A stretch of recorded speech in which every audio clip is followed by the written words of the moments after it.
This is VOA News. Reporting by remote, I'm David Byrd. Tens of thousands of demonstrators have poured onto the streets of Brazil's biggest cities to protest against President Jair Bolsonaro's handling of the COVID-19 crisis and to call for his impeachment. In Rio de Janeiro, people carried placards with the faces of loved ones who died from the disease.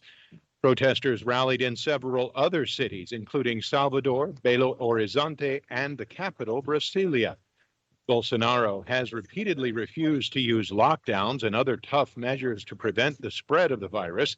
He once mocked COVID-19 as a little flu and said his opposition to lockdowns is designed to protect Brazil's economy. According to Johns Hopkins University, more than 16.3 million Brazilians have been infected with COVID-19. More than 459,000 have died from the disease. The actual numbers are believed to be much higher.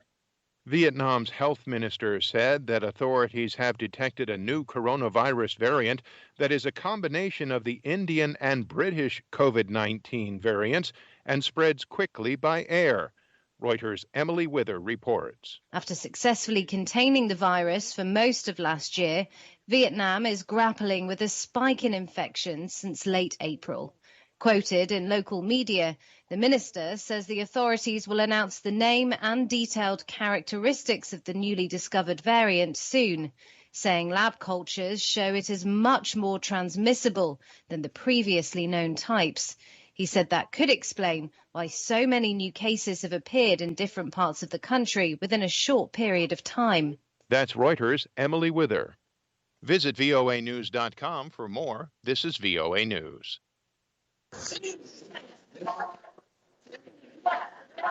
Demonstrations were held in several countries on Saturday in solidarity with the Belarusian opposition movement. Protesters took to the streets of Krakow and Warsaw, Poland, while in Ukraine, about 100 Belarusians in Kiev held up old white, red, and white Belarusian flags, a symbol of the opposition, and chanted slogans including freedom to the motherland and long live Belarus. The rallies are a show of support for the opposition-minded Belarusians who fear repression following the arrest of a dissident journalist whose plane was forcibly diverted to Minsk earlier this week. The European Union has banned flights from the country, leaving opposition-minded Belarusians with few options to get out from under the authoritarian rule of President Alexander Lukashenko.